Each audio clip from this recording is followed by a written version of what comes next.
Bienvenue à vous si vous nous rejoignez un instant sur Radio France Internationale RFI 5h30 à Paris.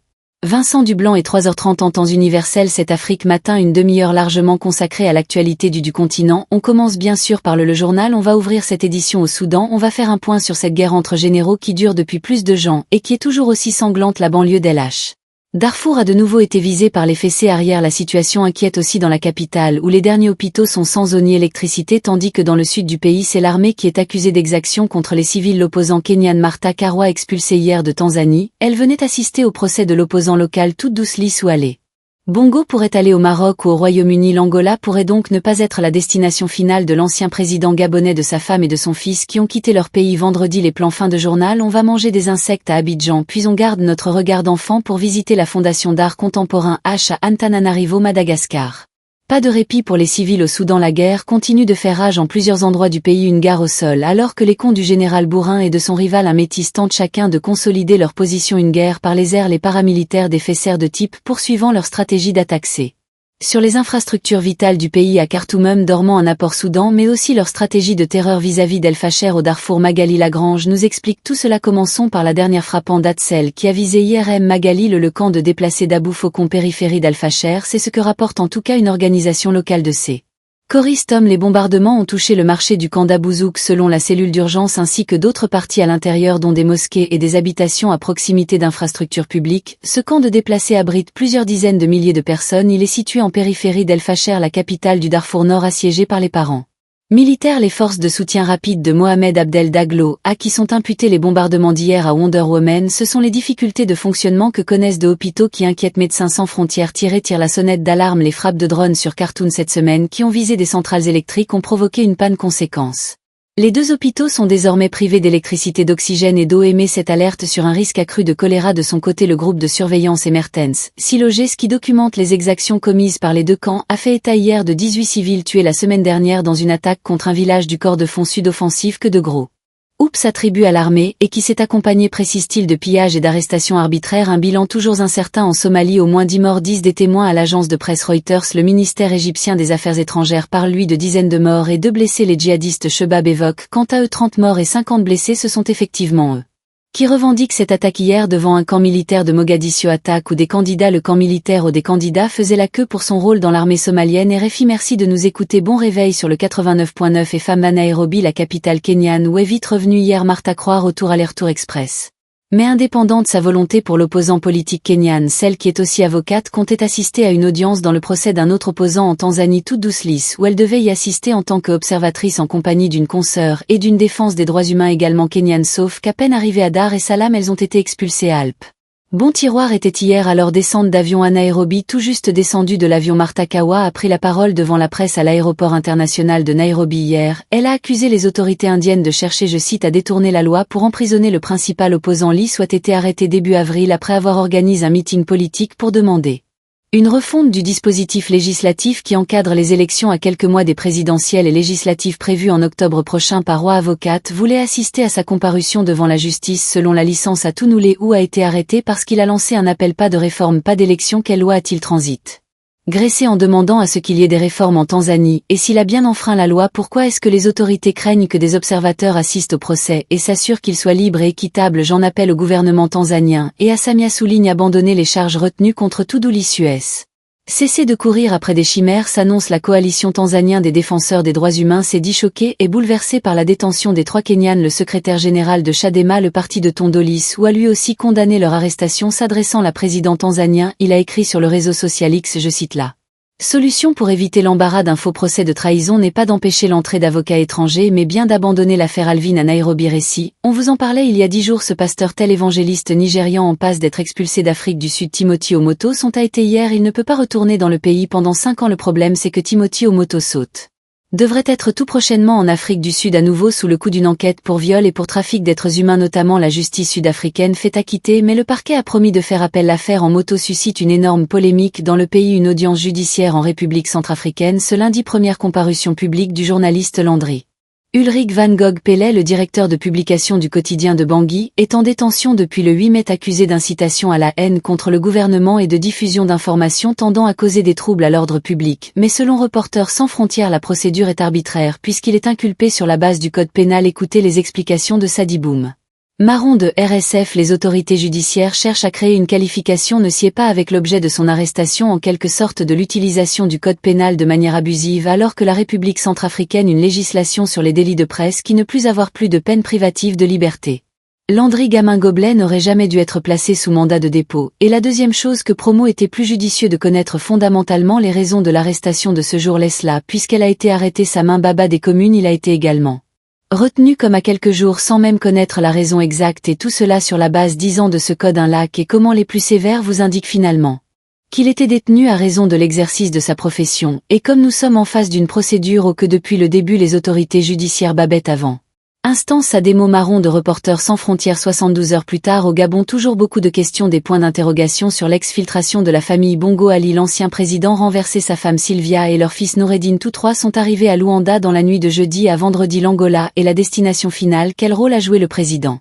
L'agent Lorenzo Enquête refit passion les goodies. Selon une source diplomatique, c'est bien le président angolais qui a joué un rôle déterminant, lui qui veut s'imposer comme un acteur clé dans les résolutions des crises sur les continents. Lui, dans les rapports, n'était pourtant pas si chaleureux avec Ali Bongo, mais au sein de l'Union africaine puce.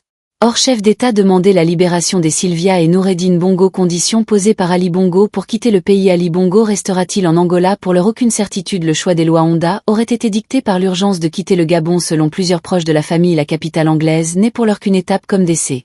Nation finale, certains évoquent le Maroc, d'autres hôpitaux, la Grande-Bretagne. Une partie de la famille vit à Londres et selon une autre source, des démarches seraient même déjà avancées. Un membre de la famille précise que la destination finale sera celle où pourra être assuré un soutien médical adapté à ce soit sur ce départ des Bongo pour l'Angola.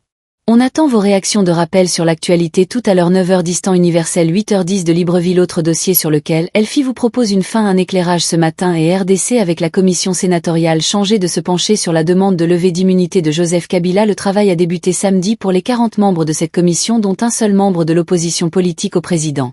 Dit la commission de rendre son rapport mercredi. On traverse le Sahel dans ce journal direction l'Atlantique et Conakry. Guinée. La junte poursuit sa reprise en main du secteur minier la semaine dernière. On en a parlé, les autorités de transition ont retiré les permis d'exploitation de deux sociétés. Et bien ce week-end, nouvelles annonces en ce sens bien plus massive. Nathanaël V. 30. L'annonce a été faite samedi soir à la télévision nationale par le ministre de la Communication en personne Fana Souma. Le ministre des Mines et de la Géologie arrête. Article 1er sont retirés et ça gratuitement. Retour à l'État le périmètre couvert par les permis de recherche, d'autorisation d'exploitation, de carrière permanente. Suivant pendant 45 longues minutes, le ministre lit ensuite la liste des entreprises concernées. Société Aram Aras Substance, part d'ingénierie RPG Sarlbor Site. Avec ces mesures, le général donc bouillant à la tête du pays depuis le coup d'État de septembre 2021 espère relancer l'exploitation des rêves. Cerveau d'or, de fer, de diamants et de bauxite présentes en quantité dans les sous-sols guinéens, cités par la LON et Action 1000 Guinée qui plaide pour une plus grande transparence dans l'exploitation des ressources naturelles, y voit une opération d'assainissement du cadastre qui doit permettre à moyen terme l'arrivée d'investisseurs sérieux. Comprendre, doter des capacités financières et des infrastructures permettant l'exploitation réelle de ces ressources pour la junte, c'est aussi un enjeu de communication, alors que les richesses naturelles de la Guinée n'ont jamais vraiment bénéficié à sa population en raison notamment d'une corruption endémique. Les insectes, nourriture du futur. Le sujet n'est pas nouveau, cela fait une bonne décennie qu'il revient régulièrement sur le devant de la scène, même il est à la peine dans certains endroits. Exemple en France avec cette jeune entreprise pas loin de mettre la clé sous la porte, mais vu Abidjan, Côte d'Ivoire, la culture des insectes en tant que nourriture est toujours vue comme une solution. Pour cela il existe des formations. Benoît Lemera. Glissé dans l'une d'elles, l'homme, son journaliste, médecin, instituteur, une vingtaine de petits scarabées qui apprennent à élever le charron fond du calme. Assis dans un jardin, des apprentis d'Anjour mélangent céréales, bananes et mélasse dans une bassine. Un festin pour le coléoptère et ses larves. La taille d'en doigt. À l'époque, quand on était en cours village, on a à cet amour. Clarisse est directrice d'école. Son objectif n'est pas de manger sa future production, que l'idée c'est de avant au moins une intraveineuse au paléo. Problème d'effet nouveau petit. Le kilo de larmes ce vendredi. 1000 Français UEFA et d'élevage ne demanderaient pas beaucoup d'efforts selon le formateur à sa no-tête. Ce dernier bureau popularisait la filière. Les insectes comestibles n'étaient pas assez vulgarisés en Afrique, alors que dans un campement village les gens consomment énormément. Donc je me suis dit tout ça manque, faut falloir répondre à un besoin de l'industrialisation. Pour retrouver ces insectes là sous toutes les formes au supermarché, l'entrepreneur a essayé, mais ses formations en Afrique centrale comptaient plusieurs dizaines de milliers de Français. À la session Samson est convaincu, il a investi dans l'Ouest ivoirien et en train de mettre en place ma ferme et je compte bien se porter cela, passer de la consommation de À l'industrialisation, l'élevage d'insectes n'est pas encore encadré en Côte d'Ivoire. Baudouin, les races Abidjan-filles. Un mot de sport dans Journal L'Afrique du Sud remporte la CAN vent de foudre victoire hier 1-0 contre le Maroc. On va terminer à Madagascar à la Fondation Tachatana. C'est un lieu gratuit et qui ambitionne de faire se rencontrer des mondes qui d'habitude s'ignorent. Art contemporain, réflexion écologique et jeunes enfants de quartier populaire de Tana au milieu de tout cela. Ça. Parteto et son micro. La trentaine de ces deux pénètrent pour la première fois dans les salles d'exposition du sol au plafond. Des milliers d'animaux en plastique forment une fresque murale colorie intrigante. L'installation de l'artiste nigérian Vukash Animalerie inspirée de l'Arche de Noé et intitulée Eden Painting symbolise le paradis. Si beau, l'artiste est incroyable. J'ai vu des animaux que j'avais jamais vus, de chameaux découpes, même les insectes qui vivent. Que les L aménagement entretien et les yeux dans le vague map. Sa maîtresse partent tous à inviter chez, mais je sais qu'on appelle tous ces papillons certificats.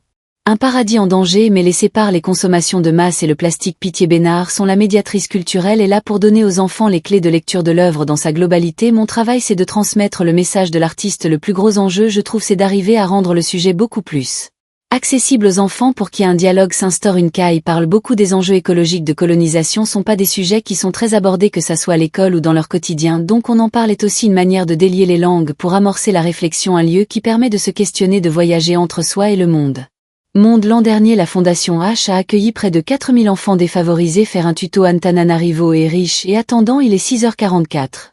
Afrique matin sur Terre et fil, on continue à évoquer les sujets africains, sera notamment Garwars dans le nord du Cameroun. Et si le port fluvial là-bas se relançait pour devenir pourquoi pas un nom commercial pour les pays enclavés de la sous-région qui n'ont pas d'accès à la mer. On sera donc dans l'extrême nord du Cameroun aux confins du Nigeria et du Tchad dans Afrique Echo dans 5 minutes les matchs. Hier première ce matin sur le bœuf américain, filière en crise, et puis votre rendez-vous bien sûr avec l'info du réseau, la première dans l'océan Indien juste avant le journal de 4h. D'abord et faire porte-argent.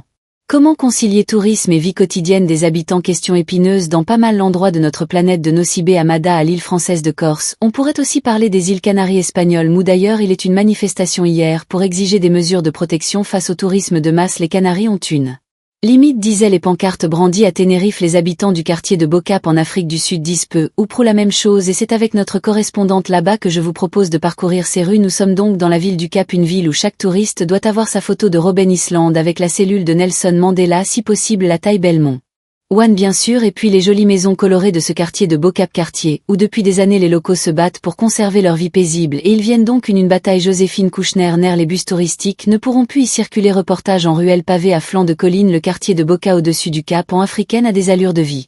L'âge en plein cœur de la métropole sud-africaine, un village aux 1000 couleurs avec ses petites maisons roses, vert, bleu qui font la joie des touristes comme Nadir. En a qui ne voudraient pas venir ici, c'est vraiment joli pour faire des photos, c'est une attraction touristique, donc il fallait vraiment qu'on passe par chaque jour. Une foule de visiteurs envahit les ruelles étroites du petit quartier, un succès difficile la gérer pour les habitants et cette période. Très beau ici, et on comprend tout à fait que les gens veulent venir et prendre des photos. Le problème, c'est le manque de respect qui vient avec. Jacques Poking, résident et activiste Saint touriste, pense qu'en venant ici qui peut faire tout ce qu'ils veulent, qu'il s'agit d'ouvrir le portail de quelqu'un et de monter le perron pour prendre une photo ou de demander à un habitant est-ce que vous pouvez rentrer à l'intérieur du parce que je veux faire il photo de votre maison. Les résidents viennent d'obtenir l'interdiction pour les bus touristiques de circuler dans les ruelles après des années à le réclamer. Des centaines des esclaves manaient cette communauté à majorité musulmane, est installée ici depuis des générations, et y a fondé la première mosquée du pays. Elle a développé de nombreuses traditions menacées aujourd'hui par l'agentarification Tariq Nautarif comme l'eau et l'électricité, et augmente d'année en année. Mais il devient donc très difficile pour les habitants de rester dans le quartier, même s'ils le souhaitent, surtout les personnes âgées. Souvent ceux qui ont vendu ces dernières années l'ont fait parce qu'ils n'arrivaient plus à payer d'avance. De plus en plus de maisons sont rachetées par des investisseurs, constata Kiaris, habitant et guide touristique et Ndao SVT. Dans ces rues principales, une maison sur deux est habitée par un Sud-Africain et entre les deux on trouve des herbiers, une bille, d'autres locations à court terme, des maisons qui restent vides la moitié de l'année. Faudra payer ça, qui milite pour un tourisme soucieux des traditions et qui profite davantage à la communauté qui pour l'instant on perçoit peu les retombées à la Switch. Nous ne pouvons pas meilleur tourisme, il sera beaucoup plus difficile pour nos enfants de pouvoir garder le lien avec leur patrimoine culturel et Laurent hérétique, difficile pour la petite communauté de résister aux assauts de la ville. Elle n'a pas réussi à empêcher la construction d'un immeuble de 6 étages en bordure de Boca. Joséphine Kirchner de retour du Cap Fille et dans une minute le dossier Afrique et sur Radio France Internationale RFI toute l'actualité. Vincent Dublanc-Blanche, l'actualité internationale de ce lundi 19 mai, c'est la Roumanie, l'élection présidentielle là. La victoire de milliers de gens qui ont cru que la Roumanie pouvait changer dans la bonne direction, c'est ce que dit Nekud Jordan, le pan-européen maire de Bucarest, qui a réussi à inverser la tendance et a remporté hier au second tour l'élection présidentielle en Roumanie, donc avec 54% des voix, 46% pour son rival le nationaliste George Simonian Carconu.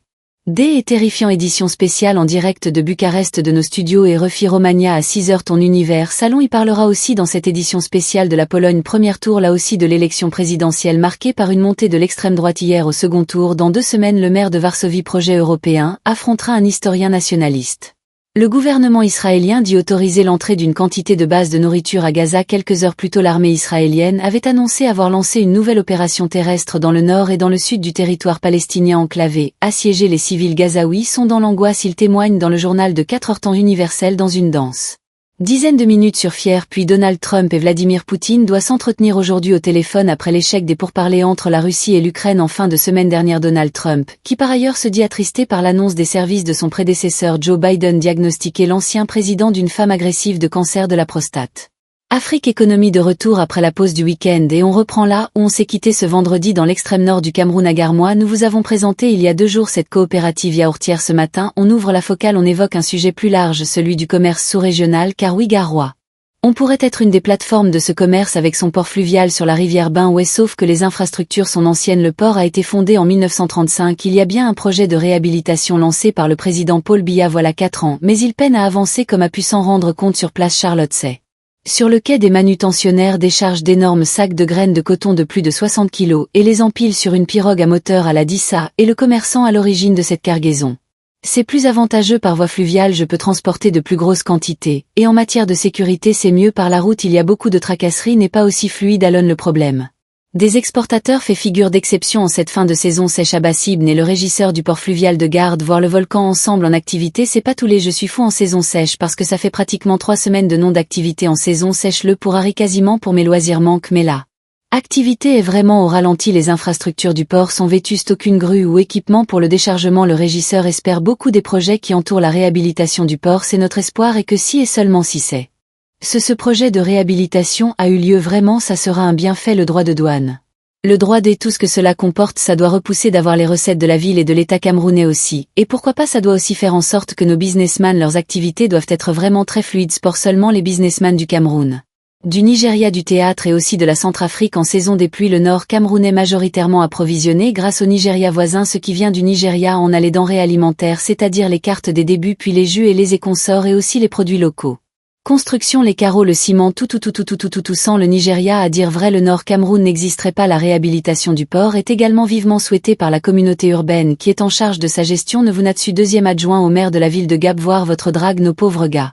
De sa faute de drague, les études de faisabilité ont été faites, elles sont bouclées. On est les 10 des 2 de port de Douala qui venaient. Les études ont été menées en intervenant de financement. Le coût des travaux a été évalué en 2022 à 16 milliards de francs et femmes, soit plus de 24 millions d'euros. Charlotte Cossé. De retour de Gavois, Eric et tous nos dossiers Afrique Économie sont à lire sur la Pierre Fils. Les matières premières, on part aux États-Unis, le prix du bœuf continue de grimper. Bonjour Marie Pirolf en bonjour, la viande bovine a pris plus 60% en moyenne depuis 5 ans. Oui, en sortie d'abattoir, un kilo de bœuf vaut près de 7 € outre-Atlantique, soit plus qu'en Europe, et c'est du jamais vu.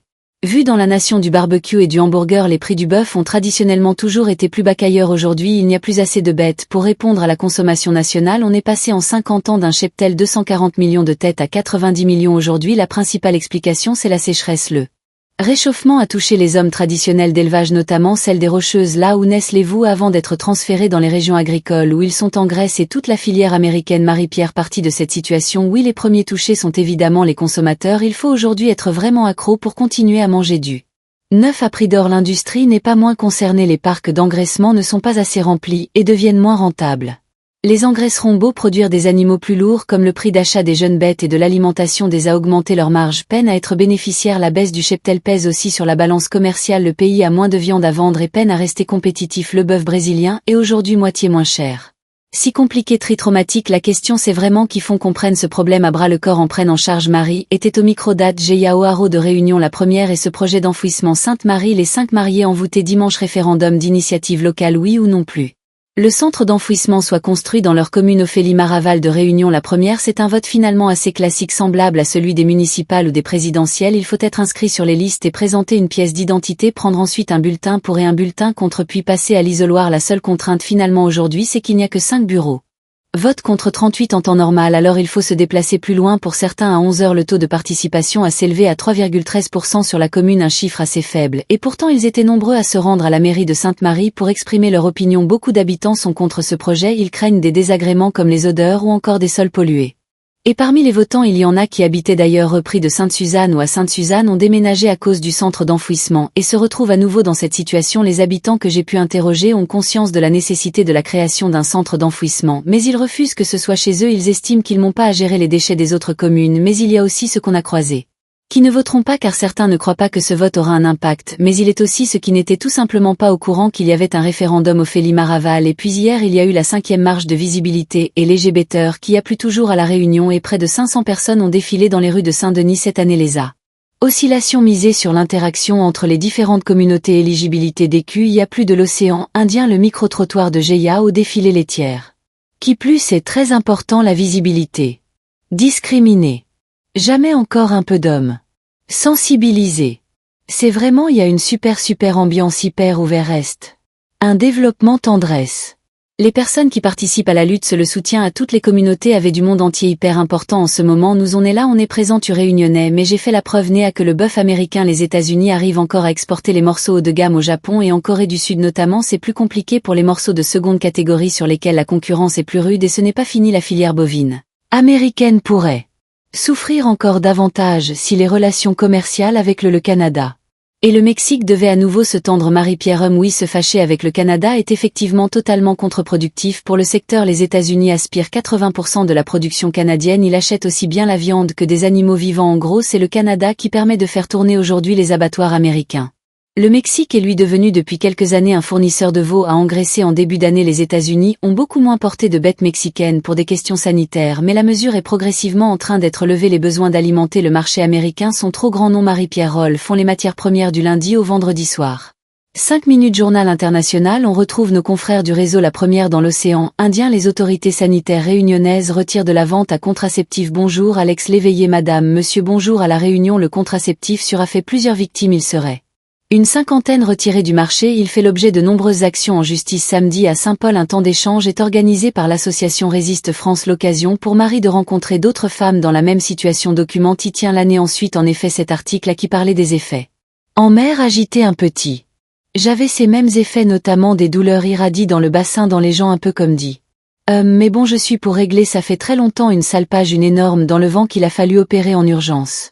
Paris 2 fois, c'est sûr qu'il y a moins de gens, mais j'ai quand même cool que ça existe et qu'il y a autant de gens qui créent tout 3 cochons. En voilà un sujet signé à Jairo Haro. C'est la fin de ces éditions. Excellente journée à tous. Merci à vous aussi. Alex Léveillé. À noter qu'à Paris aujourd'hui, le Sénat français examine le projet de loi dit de refondation de Mayotte. 5 mois après le passage du cyclone Chido, l'arrestation de Succès sera en débat au Tchad. C'est dans le journal international. On en parle dans 5 minutes.